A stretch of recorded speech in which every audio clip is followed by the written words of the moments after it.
uma das coisas que me surpreendeu na manifestação, e que eu achava que eu não teria apoio do pessoal enquanto eu falasse lá no caminhão, era contra o comunismo e o Foro de São Paulo. Você explicava um pouquinho o Foro de São Paulo para as pessoas, você percebia aquele pessoal com o olho assim, né? Como é que pode um partido ser inconstitucional e, ao mesmo tempo, o pessoal lutando contra o comunismo? Eu fiz passeata na minha época de segundo grau com o pessoal do PSTU. E eu encontrei, inclusive, um amigo meu que fazia passeata comigo, comunista. Encontrei ele lá na passeata. Até mandar um abraço para ele aí, foi o Juliano, hoje é advogado. E, eu achava impossível, inviável, uma manifestação onde você pudesse falar claramente, com todos os pingos nos is.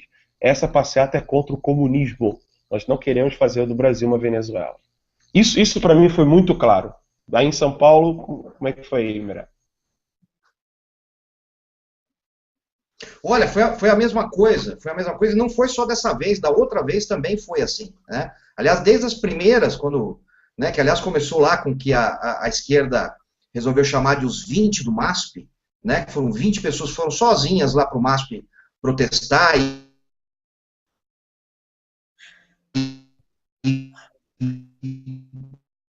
porra, sacanear, e foi a mesma coisa, mas por quê? Começou a se verbalizar a palavra comunismo como um problema, né? E as pessoas começaram a se acostumar de que comunismo existe, né? E está aí na nossa porta, e está acontecendo, né?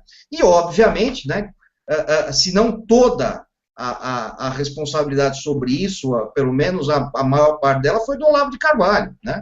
Eu confesso que a primeira palestra que eu vi do Olavo foi lá em Campinas, né? Faz já quase 20 anos, né? Acho que foi 2000, se eu não me engano. Quando ele falava em comunismo, pô, me soava tão estranho isso, né? Falava, pô, comunismo, mas pô, o comunismo acabou, né? Não existe, já caiu o muro de Berlim, já a União Soviética já se dissolveu. E aí você começa a entender que, porra, isso era uma grande mentira que era contada e as pessoas iam acreditando. E quando vinha alguém falar contra o comunismo, como fazia o Olavo, era a mesma coisa que o cara tá falando de fantasma para quem não acredita, ou de alienígena, né? Ele fala, pô, mas que prova que o cara tem que o comunismo não acabou, né? Mas aí, óbvio, né? Você vai estudando, vai entendendo, né? Vai percebendo que é exatamente isso. E isso tem acontecido muito com o resto da população, né? Pô, o dia que eu cheguei em Brasília para uma audiência pública lá sobre a questão do desarmamento, né? E o engraxate da frente do Congresso, né? Tava falando mal da Dilma e falando mal de comunista, porra, você não precisa falar mais nada. Ou seja, a mensagem está chegando, né? Isso é o mais importante. Porque aí, nesse caso do comunismo, houve uma convergência de interesses para produzir uma dupla mentira. Por um lado, a cúpula russo-chinesa estava interessada em se fazer de morta para saltar o governo. Fazendo enquanto o comunismo acabou, e nós fazemos tudo de novo com outro nome, que é exatamente como recomendava Gramsci. E pelo lado americano, o governo americano estava interessado em se fazer de gostosão e dizer vencemos a Guerra Fria. Isso. Então estamos os dois lados mentindo para a gente, tá entendendo? E nós, né, o nosso cu ali sempre dá reta. Então é o seguinte, nos Estados Unidos, até expliquei isso na entrevista que eu dei para o Cliff Kincaid. A tradição de estudos do comunismo americano nos Estados Unidos sempre focava o comunismo como um instrumento da União Soviética. E isso está errado, porque o comunismo só parcialmente é um instrumento da União Soviética. O comunismo é um movimento internacional que precedeu a existência da União Soviética e sobreviveu à extinção da União Soviética. O movimento comunista não depende da União Soviética. Ele tem a sua dinâmica própria, que é o que constatou o Jean-François Révert no livro La Grande Parade, que, aliás, foi publicada pela Biblioteca do Exército no Brasil. Onde, decorridos 10 anos do fim do comunismo, ele dizia, pô, a União Soviética caiu e o comunismo, em vez de cair também, ficou mais forte. Como é possível? A explicação é simplesmente esta. O movimento comunista tem uma dinâmica própria que vem desde 1848. Né? Você vê, de 1848 até a Revolução Russa, passaram 70 anos. O comunismo já tinha se alastrado pelo mundo inteiro como um movimento.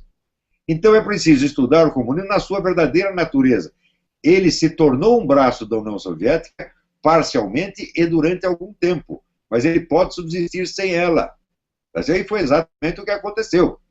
Então, os caras sacrificaram a União Soviética para salvar o movimento comunista, meu Deus do céu. Como já explicava, né, o homem do New Life for All, né, o Golitsyn, Anatoly Golitsyn, ele já explicou isso com antecedência, e os caras fizeram exatamente isso. Agora, se você leu o Antônio Gramsci, você veja que o Antônio Gramsci e a Escola de Frankfurt, eles foram rejeitados na União Soviética, porque Stalin não queria nada disso, nada desse revisionismo marxista dentro da União Soviética. Mas ele achou que isso seria útil no exterior. Então, quando apareceu o filósofo húngaro, Georg Lukács, né, com o livro História e Consciência de Classe, propondo uma mudança estratégica geral, o que o Stalin fez? Botou ele para correr da União Soviética, mas deu dinheiro para ele montar a escola de Frankfurt na Alemanha e nos Estados Unidos. Eu falei, nós não queremos essa bagunça aqui, mas no exterior isso é útil. Né? Então, até hoje, aparece gente, tem aquele menino da página vermelha, dizendo que o comunismo é contra gaysismo, é contra essa putaria, etc, etc. Sim, o comunismo é contra essa putaria nos países comunistas, mas ele a fomenta fora. Você entendeu? O comunismo sempre é dialética, meu Deus do céu. E como dizia o Hegel, dialética é o espírito de contradição sistematizado. Eles nunca vão agir em linha reta, é sempre por dois lados, pelo menos. Né? Às vezes fica um pouco difícil de acompanhar, mas para isso mesmo é que existem os estudiosos especializados que estudaram, que nem eu, fiquei 40 anos estudando esta merda, para explicar para as pessoas que não têm tempo de estudar pessoalmente, porra. Agora, no Brasil, todos os caras que estudavam isso, ou estão dentro do PT, do PSTU, etc., ou não tem ninguém, nem nas academias militares. No tempo do Sarney, ele tirou a disciplina de guerra revolucionária das academias militares. De modo que os militares foram educados na plena inocência, na plena virgindade para respeito de comunismo. Então, morreu todo mundo, sobrou eu. Falou, eu sou o último cara que continua estudando essa merda. Então, eu tenho que explicar isso aí para os caras. Eu estou estudando isso desde os 17 anos de idade, meu Deus do céu. Eu conheço essa putada de trás para dentro. Eu conheço mais comunismo do que os comunistas, porra. Eu conto novidade para eles, né? Eles não sabem, né?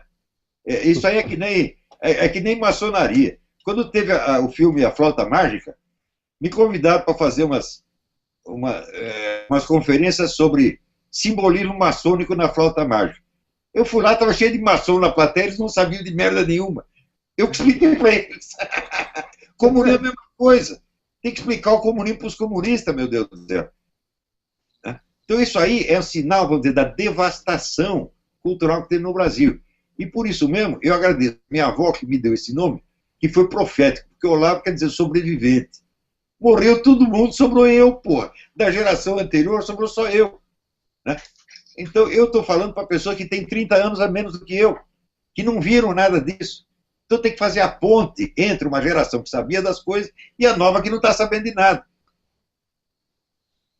Talvez por isso, né, Olavo, a gente veja essa diferença de idades, né, de pessoas que participam hoje do movimento político novo, estão indo para a rua, que é um pessoal muito abaixo, praticamente quase todos abaixo dos 30 anos. Né? Esse pessoal entre 30, 40, 50 anos desapareceu do cenário político. Né? Isso é bem interessante. Inclusive, a geração que está no poder, que é a minha geração, é tudo filha da puta, rapaz. Esses caras foram educados. O Partido Comunista espalhava, chegavam nas universidades e diziam: vocês são a faixa mais esclarecida da população, vocês têm que tomar o poder, porque daí tudo estará salvo. Né? E os idiotas acreditaram. Então estão lá, roubando, prostituindo, estragando tudo e se achando maravilhosos. Então, eu morro de vergonha da minha geração. É a geração do Fernando Henrique, do Lula, do Zé Serra, de toda essa putada, você está entendendo? É verdade.